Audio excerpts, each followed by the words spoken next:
Hello everybody, it is me, Catherine, and today I am going to be talking spoilers for North and South by Elizabeth Gaskell. So if you haven't read North and South, I do have a spoiler-free review. It should be up. It should have gone up before this one, so go check that out. But if you have read it, this was so good. Like, when I actually don't even remember where I read or saw that it was like Industrial Pride and Prejudice, but like the second I heard that, I was like, you know what? I'm gonna have to actually, this might be actually, I already owned it because people said it was good. So I picked it up and then I read that, saw that somewhere, and I was like, you know what, I might have to pick this up. So I did. And it is, so like, this is quite a chunk, and because of like it dealing with the political side of it, which I really like. Okay, I don't know if anybody else was interested in this, and I actually had to put it down because it was Thornton was starting to irritate me. I guess I'll start with this first and then we can get into the bit about them. But Thornton started to irritate me because I grew up in a mining village. No one I knew was a miner. I think the mine had closed down long before we moved there, but it was an old mining village. It's now a town, so I guess it's doing alright for itself. But I grew up in a mining village and my dad was a bricklayer. So I sort of, like, there's things in here, that, like, while this is old and from the 1800s, certainly, like, it was sort of, like, familiar. And certainly things that were going on with the masters and the workers and, like, the union and whatnot. Especially when Thornton was like, well, if they're gonna strike and they're not gonna work, I'm just gonna have to fetch in... He fetches in Irish workers because they're willing to work for cheap, basically. So he doesn't have to pay them a proper wage, which is what the other workers were asking for, the local workers were asking for. And naturally, a lot of things go off and people aren't happy about that, and that's when the strike turns from what should have been like a peaceful thing to a riot, where it gets the police and the army involved, and where Margaret throws herself in front of Thornton, which but that's not what I'm talking about here. But like, no, that where he's like, well, what am I supposed to do? Like, if they're not going to work, like, I'm going to have to get the Irish in. And it's like, how about you just either pay your workers the wage that they're asking for, or you explain to them like they're human beings why you can't pay them the wage. And when Margaret, because she does bring this up earlier, asks him, why don't you tell them why you can't pay them? And he's like, I can't remember the exact quote or what page it's on anymore. I probably should have looked that up. But he says something like, why would I do that? Do you explain all of the things to, like, I don't know if it was like kitchen workers or something? And it's like, mate, please. Like, people are a lot more understanding than you think. Like, maybe you feel like you shouldn't have to explain yourself, but explaining yourself certainly goes a long way when you're having problems with your workers and they don't want to work because they deserve a better wage. And it got me so, like, I actually got angry because this is a problem that still happens. Like, this isn't an olden day problem. This is a problem that still happens. I remember, like, maybe if you know someone or you are someone who works in trade, like bricklaying or whatnot, there are a lot of, like, foreign workers that come over to do, like, labour jobs, like hard labour. And there are certainly a lot of higher-ups who take advantage of the fact that they've come over here because they need the work, because they need the money, and are willing to work for less.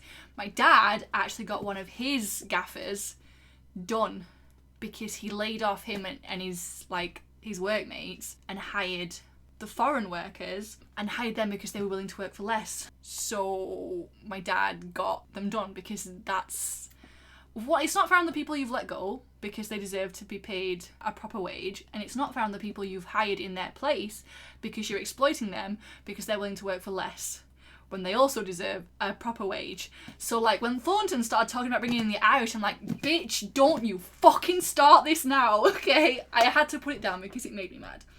It makes me mad. You don't want to pay your workers a proper wage, fine. Just explain to them why you won't do it. Explain to them why you won't, why you can't. Don't just go hiring someone who you can exploit because they need the work, because they need the pay, or whatever. You know what I mean?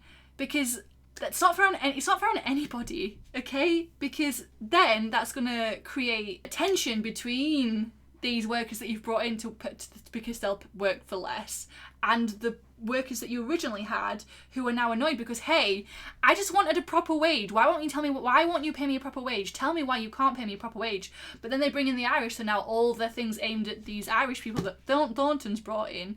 It's not the fault of the Irish because they just needed the work. They've been exploited. by Thornton, and it's like, mate, I need you to not do this right now, okay? I am rooting for you with Margaret. Please do not do this right now. I actually don't know what he does with the Irish in the end. I don't think it's actually... I'm assuming he starts treating them properly. I'm assuming he pays them what he's able properly. And because obviously we get towards the end, and like him and Higgins, him and Nicholas, like they sort of become friends, weirdly. The guy who was like part of the reason for the strikes, because he works for the union, he's the one that like got everybody, you know, up for the strikes. And then Thornton, who went and hired the Irish because they were willing to work for less. And it's like, okay, yeah, but the thing is, turns out he lost money because the Irish people that he hired were not trained for the work. So he ended up losing a lot of money because a lot of the product they had made was not things that they could send out.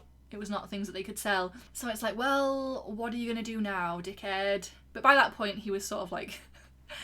he was talking to Higgins and, like, he did better. He was doing better. He started doing better. You know what I mean? But yeah, so that absolutely irritated the fuck out of me. But aside from that, I love Thornton. Like, I loved Thornton, felt for Thornton so much, especially when it came to Margaret. But again, no, before we get into the happy bit, we'll get, like, the hard stuff, the not so, like, happy stuff. The deaths! I was not expecting so much fucking death in this book. Like, we have Bessie. Bessie was ill, she died.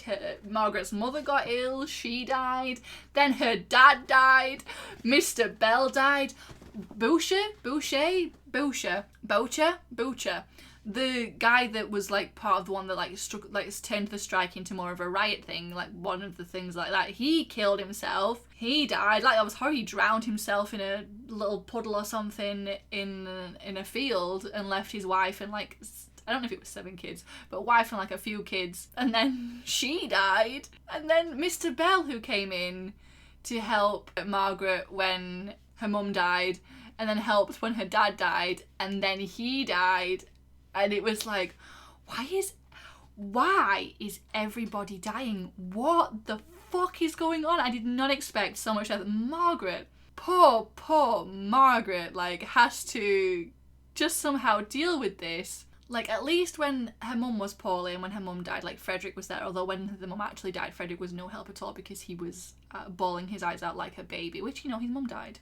His mum died, and because of like the mutiny and whatnot, because he couldn't come back to England, he missed out on a lot of days with his mother before she died. Nowhere to be seen when her dad died there, which is fair. You know, he just got a wife or whatnot. You know, he couldn't really risk coming over again, and so Margaret had to sort of like deal with that, which was that poor girl. But you know, I was not expecting so much death.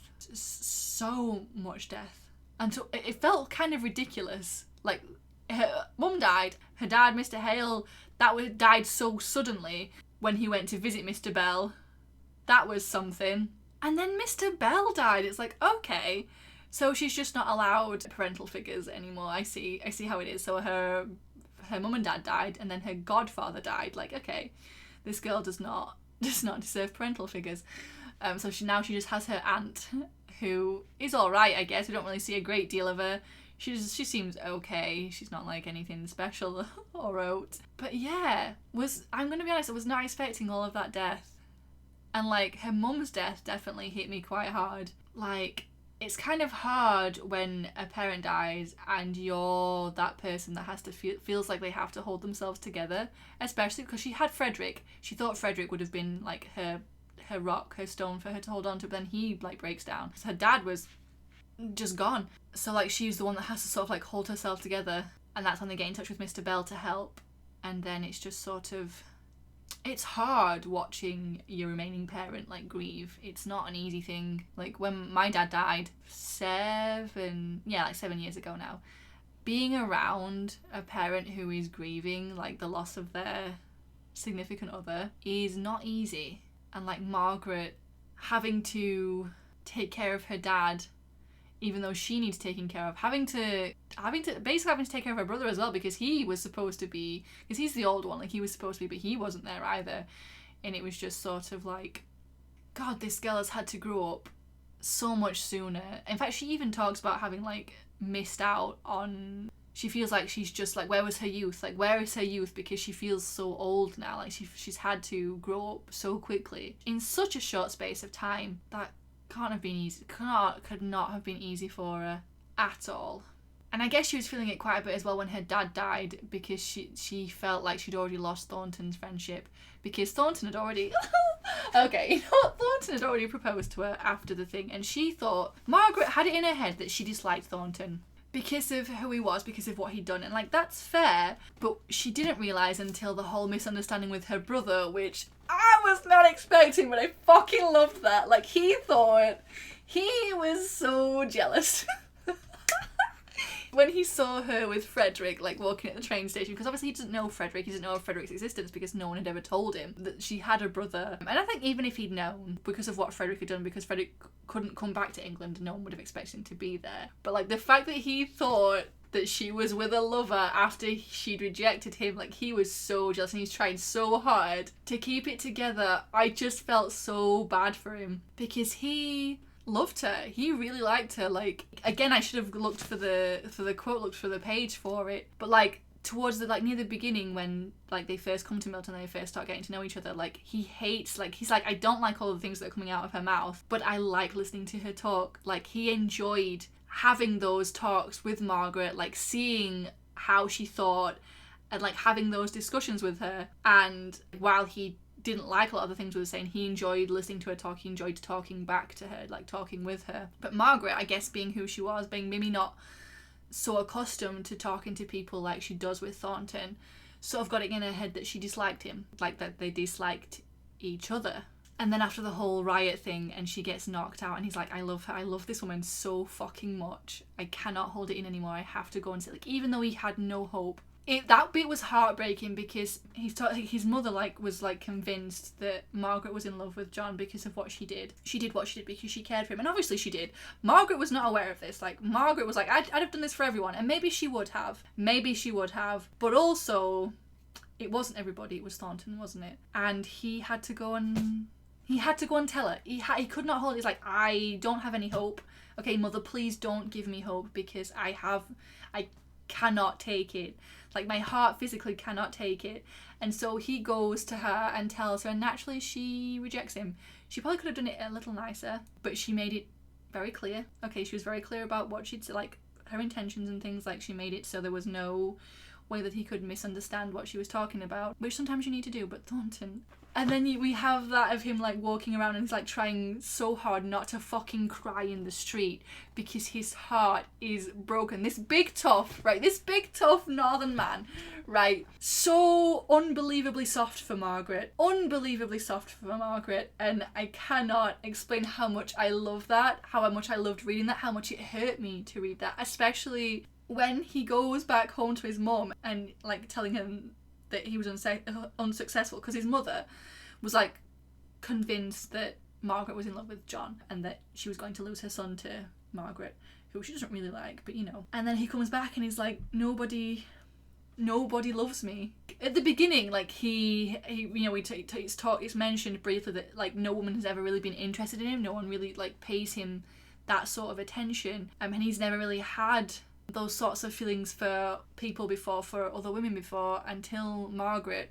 And that sort of makes it worse. Like, this first person that he's ever, like, properly felt this way for, and she just rejects him, and that's got to hurt. But he still took care of her parents. Like, he took care of him, like, he fetched her mother fruit baskets and, like, tried to sort of, like, keep it together, and, like, also show Margaret, like, hey, I can still be, you know, I know you rejected me, and I know I'm not looking at you or talking to you because you broke my heart, but, like, I'm not gonna, like, abandon your parents that way. Although he does sort of leave Mr. Hale, like, he does get to a bit. That's after Frederick, though. That's after the whole Frederick incident, because he's so jealous of her with Frederick, even though he doesn't know who Frederick is, because he doesn't know who Frederick is. And then she lies to the police, and he finds out that she lied about being there with Frederick, and he's like, shit, Margaret doesn't lie. Margaret, like, is really pretty fucking honest. Like, she's made a point of being quite an honest person, and yet she's lying about this. Shit. So he covers for her, which... he covers for her. And then he's like, well, if she's lying, there must be something that she's very ashamed of.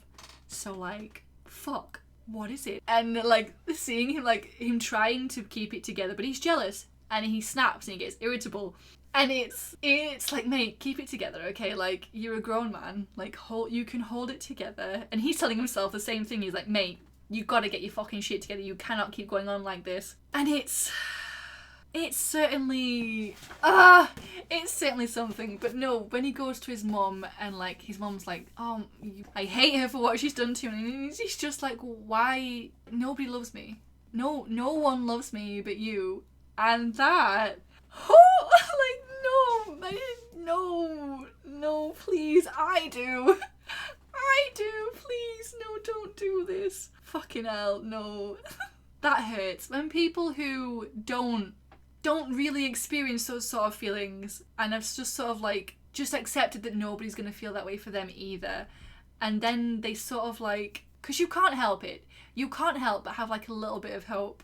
Like when he went to go ask Margaret to marry him, he knew she probably wouldn't accept. But after the whole thing with the riot, obviously that couldn't help. You can't help but hope and think maybe, just maybe, somewhere she really does care that way. And she does. She does. Like, I firmly believe that she does and that she did. And that while she said that she would have done it for anybody, maybe she would have, but I feel like she did what she did because it was Thornton and because she'd egged him on to go out and face the strikers, the rioters. So she sort of felt a sense of responsibility for that.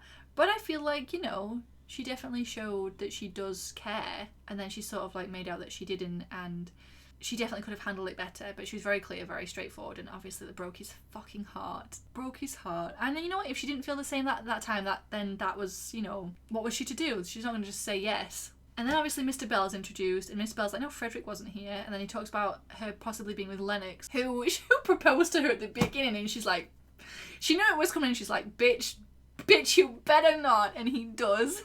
And she's like, no, I like us as friends. Like, I really just want us to be friends a little bit. Maybe you could grow to love me. And she's like, no, we're just friends, mate. And he does not take that well. Like, he's very indifferent to her, I feel like he was at the beginning. Like, when she turned him down, like, obviously he's embarrassed, he's just had his heart broken. But then they just don't keep in touch. And it's like, okay. And like when the correspondence starts between them because of her brother, he's still sort of like very indifferent until she moves in with Edith and her aunt because her dad's died. And then Mr. Bell dies, and they start like getting to know each other again, and they're starting to get to know each other again. This bit's delicious. And he's sort of thinking, you know what? We're starting to get to know each other. This is going good. You know, maybe I have a chance this time, you know, and, you know, let's see where this goes. Maybe I have a chance. Maybe this is going to be going somewhere again. And him not realising that she's like, Jesus Christ, Mr. Thornton knows I lied. He knows I lied. He must think so horribly of me. Like, I've lost his friendship. I've lost his respect. I don't know what I'm going to do with myself. I didn't realise how much I valued our friendship. We've lost that friend. I want that friendship back. That friendship I didn't realise that we had. I didn't realise that we were friends until she was convinced that he no longer wanted her as a friend, that he no longer loved her, that he no longer cared for her. And like, and also like, she's thinking all this and worrying about this because she's asked Mr. Bell to clear up the whole thing with Frederick for her. And she's sort of worrying about that. And Henry's like, hey, no, we seem to be going somewhere here. And then Mr. Bell dies and she's like, shit, I guess Thornton's never going to know. I've lost him forever. And Henry's like, hey, you know, maybe this could be going somewhere. Maybe. And then we get to like, Henry makes his biggest mistake, inviting Thornton to dinner by putting them back in it, because she was convinced she would never see Thornton again. And Thornton was convinced that he would probably never see her again, like they would never cross paths again. While she was his landlord, he didn't really deal directly with her. I think he was dealing with Henry. And Henry invites Thornton. And I can't even remember his reasoning for it now, but like that, if he wanted to marry Margaret, like if he wanted any chance, he should not have done that. Should not have put them back in each other's way. And then they have that meeting at the end, her and Henry, because Thornton's, his business is like, he's lost money. Like there's no way he can continue to live where he lives and also run the mill that he's running. And so Margaret wants to like see if she can sort something out with Henry, like see if they can make it work. And we have no idea what goes on in that meeting. Edith is convinced that like Henry and Margaret are going to get married, and she's like, Henry, you should just ask it, you know. And then he comes out of that meeting and like he's like, it's not happening. I've made a mistake. He's like, this isn't fucking happening. This is so not happening. Because I don't know what happened, but obviously it's very clear, like, throughout that meeting, he's realised, throughout that meeting that he had with Margaret, that Margaret had no intentions of ever marrying him and was not paying him the slightest bit of thought in that way. Because she was probably so focused on Thornton and helping Thornton, and he left that meeting and he was like, bitch, again? This is like, if I do marry a woman, like, I will make sure she's like good with kids or whatever, but it's not going to be Margaret. It's not going to be Margaret. Then he's supposed to have that meeting with Thornton the next day, like he's organised that meeting. Thornton shows up on time, Henry, no show. Margaret rushes down and she's like, I'm so sorry, like, I don't know why Henry hasn't shown up, why he's left you, like, I wish he was here to explain this better. And she's so flustered and so thingy because she's got to talk all this business stuff with him, and she's like, I don't know how to explain this properly. And as she's talking, like, saying how she could help him, and he realises, he's like, hey, wait, Margaret. And she sort of like blushes, and it's just, and he just, that whole end was just, hold on. Oh, here it is. And he drew me out a proposal. Oh, I wish he was here to explain it, showing that if you would take some money of mine, £1,857, lying just at this moment unused in the bank, and bringing me in only 2.5%, you could pay me much better interest and might go on working Marlborough Mills. Her voice had cleared itself and become more steady. Mr. Thornton did not speak, and she went on looking for some paper on which were written down the proposals for security, for she was most anxious to have it all looked upon in the light of a mere business arrangement, in which the principal advantage would be on her side. While she sought for this paper, her very heart pulse was arrested by the tone in which Mr. Thornton spoke. His voice was hoarse and trembling with tender passion as he said, Margaret. For an instant she looked up, and then sought to veil her luminous eyes by dropping her forehead on her hands. Again, stepping nearer, he besought her with another tremulous, eager call upon her name. Margaret! Still lower went the head, more closely hidden was the face. She was almost resting on the table before her. He came close to her. He knelt by her side to bring his face to a level with her ear and whispered, panted out the words. I'm sorry, this whole bit. Take care. If you do not speak, I shall claim you as my own in some strange, presumptuous way. Send me away at once, if I must go, Margaret. At that third call she turned her face, still covered with her small white hands, towards him, and laid it on his shoulder, hiding it even there. And it was too delicious to feel her soft cheek against his, for him to wish to see either deep blushes or loving eyes. He clasped her close, but they both kept silence. At length she murmured in a broken voice, Oh, Mr. Thornton, I am not good enough. Not good enough. Don't mock my own deep feeling of unworthiness. And I don't this is just that, if you do not speak, I shall claim you as mine in some strange presumptuous way. Send me away at once, and the whole bit about like feeling her cheek, and I just, I need to check out the adaptations and see if there's any of them are any good, like if any of them capture this quite as well as I am picturing it in my head. And it just, and the last bit is just them being like, how shall I ever tell Aunt Shaw, she whispered after some time of delicious silence. Let me speak to her. Oh, no, I owe to her, but what will she say? I can guess her first exclamation will be, that man! Hush, said Margaret, or I shall try and show you your mother's indignant tones as she says, that woman. And I just, it's so simple, right? I don't know, I'm worried that it might seem like really dumb because nothing really happens, like there's no big grand gesture of like of love and romance. It's literally just her being like, hey, I worked with Henry to get this proposal so that you could keep Marlborough Mills and keep doing what you're doing and like, you know, sort you out, like please. And he's just like, Margaret, please, you're not, I love you so much, why you can't do this to me and then expect me to not hope that you also love me. I just love it so much, guys. I don't know if it's come across quite how much I love this. Like, even because like a good chunk of the last part, her and Thornton don't really interact all that much. After his rejected proposal, there's not a great deal of interaction between them. And I guess, I don't know, it just makes their final meeting at the end just... No, I loved it so much. Oh man, I hope this was coherent. I hope this made sense. I tried to get all the boring, not the boring bits, all the like the less romance at the beginning because I knew once I started talking about their relationship, it was just going to devolve to this. Just me, like, being, fucking love it. But anyway, that's gonna do, because I'm just gonna go around in circles again now, just gonna talk about how much I love that and how much that ending just...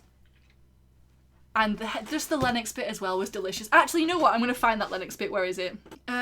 Edith went about on tiptoe and checked Sholto in all loud speaking that next morning, as if any sudden noise would interrupt the conference that was taking place in the drawing room. 2 o'clock came, and they still sat there with closed doors. Then there was a man's footsteps running downstairs, and Edith peeped out of the drawing room. "Well, Henry?" she said with a look of interrogation. "Well," he said rather shortly, "come in to lunch." "No, thank you, I can't. I've lost too much time here already." "Then it's not all settled," said Edith despondingly. "Nope, not at all. It never will be settled if the it is what I conjecture you mean. That will never be, Edith, so give up thinking about it." "But it would be so nice for us all," pleaded Edith. "I should always feel comfortable about the children if I had Margaret settled down near me. As it is, I am always afraid of her going off to Cadiz? I will try, when I marry, to look out for a young lady who has a knowledge of the management of children. That is all I can do. Miss Hale would not have me, and I shall not ask her." Then what have you been talking about?" "1,000 things you would not understand. Investments and leases and value of land." I just that moment is just like, it's not really expressed how he says this, but in my head, he's sort of like very short, very like, fuck's sake. You know what I mean? Like, it's just, this whole, right, you know what they say? This whole thing's magic. This whole thing's magic. And, like, if you're watching this, you've no doubt read it, or at least maybe watched an adaptation, so, like, you also either agree with me or already disagree with me. So, like, tell me. I love this so much. But no, yeah, tell me your favourite bits in the comments. Please come talk to me. I love it so much. But that is going to do for this spoilery chat. Thank you so much for watching. All of my links are in the description below for socials and such, like my Twitch is down there if you're interested in that. I stream, well, I'm on break currently from Twitch, I should clarify. But I do normally stream 3 times a week on Twitch, so if you'd like to come follow me there. There's also my Ko-fi there if you'd like to support me that way. Apart from that, the usuals. And yeah, so thank you so much for watching. I hope you have a lovely rest of your day wherever you are, and I will hopefully see you in another video soon. Bye!